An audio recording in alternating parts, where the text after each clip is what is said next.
just at Kilnsey. It's about 20 metres of pure power endurance.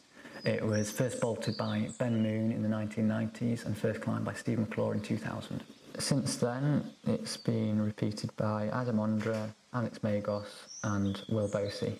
I started working it with Eder and also Ben Moon and Ryan Pasquill, which was really cool, especially to see Ben still getting really close.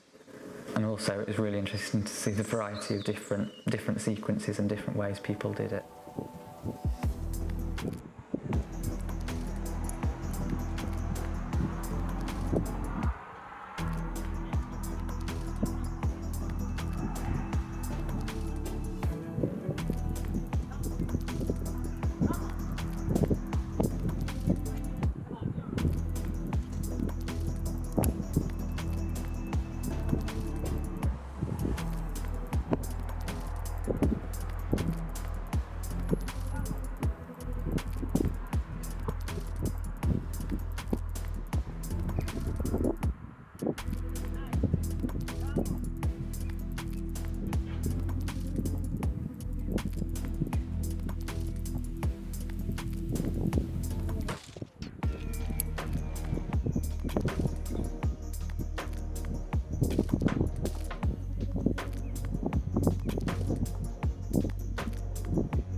So the first two bolts of climbing are fairly straightforward. It's just some fairly long moves, but on really good holds.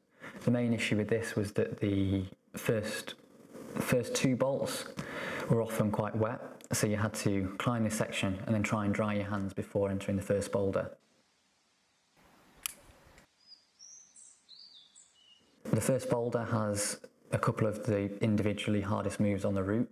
I think it's probably about 7C in itself. You do a throw with your left hand to a flat left hand side pull, left foot really high, right foot high, right hand into a crimpy undercut, left hand to a sort of spike where you clip and get a quick shake. You then pinch the spike with your forefinger and pointer finger before going to a lower left hand slot and turning the right hand spike into an undercut. You then get a high outside edge and throw up left to a really painful left hand side pull. The thing about this side pull is that your fingers are stacked on top of each other, so all the weight's going through one finger, which makes it really hard to hold, really small and also really painful.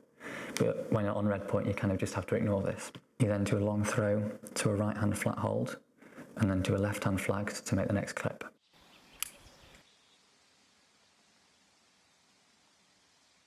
Deep left drop knee, left hand to a really small left hand crimp, turn the flat hold into a side pull, get a quick shake, right hand up to another razor thin crimp, and try and get a little knee scun in here where I can take a couple of shakes on each hand to compose myself for the next few moves.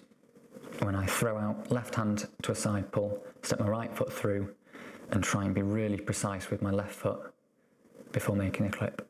I rest just on my feet, whereas Eder gets a marginal right hand knee bar, and I tried this several times but just couldn't get it to work. Every time I tried it, I'd end up just cutting my knee open, basically. Yeah, I couldn't figure out how to make it work, so I just ended up sticking with the standard beater of getting a deep drop knee to shake out, and I stay here for a few shakes.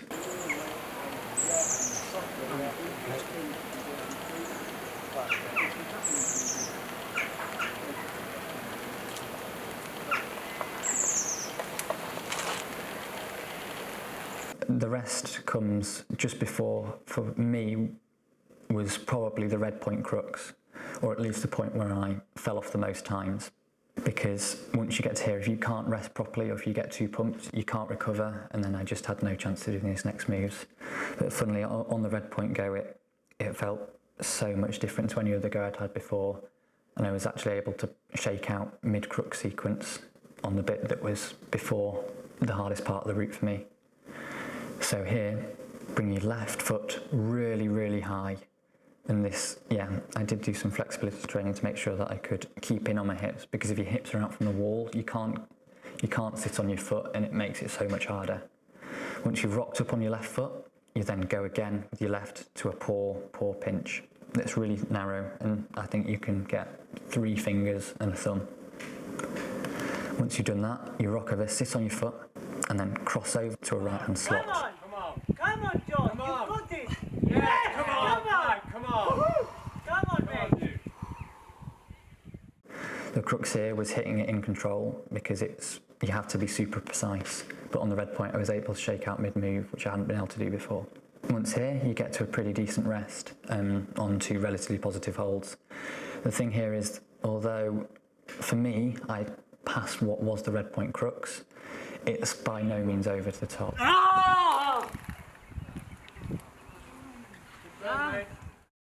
So you've got to compose yourself, get as much back as you can, but also not stay too long, because after a certain time you just start getting more tired rather than recovering. So yeah, here it was staying calm, relaxing onto the holds. And also I had to be careful in the way, because these holds were quite sharp, and I'd often get a flapper on my finger if I stayed too long.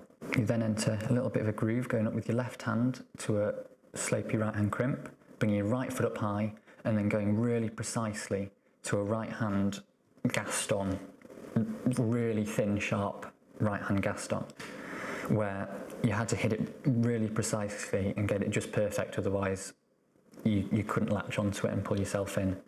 And I fumbled this hold several times, and then if you fumble the hold, it's so small, and the other hole is you've got no way of staying in, because your chest needs to be against the wall. If your body's out from the wall at all, you can't pull on them to keep yourself in.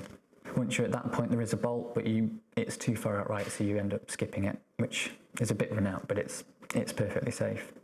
Once you've done that, you cross through with your left hand to a Crosley side pull, get another right hand Gaston higher up, build your feet up and throw out right to a good sort of flat hold, where you can bridge out almost in the splits, make the clip and get a quick shake. I then get a left hand knee bar in the corner where I can get shake out.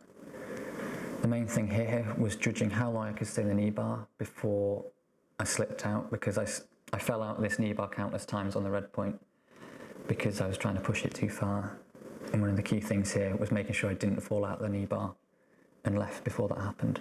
And again, the key here was just staying calm, because you've only got one more bolt of climbing after this, but there's still a couple of quite technical moves that need to be executed perfectly and precisely to actually send the route.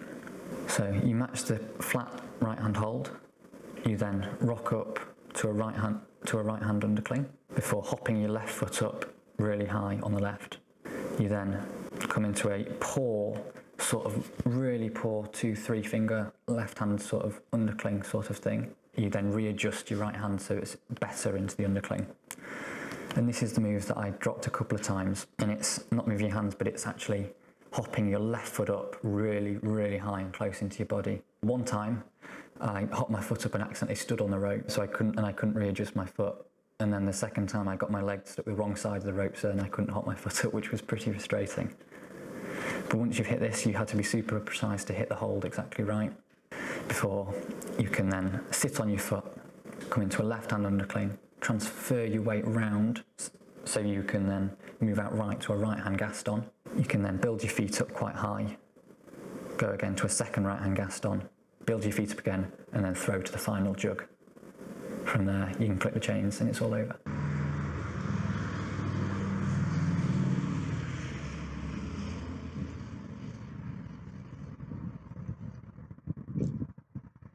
Yes!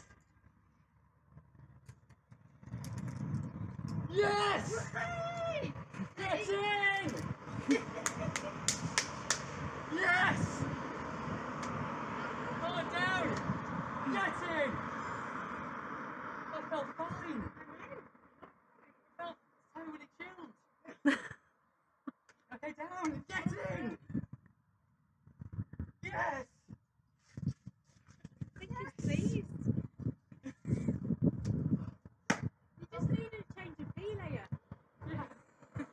Ibbertson!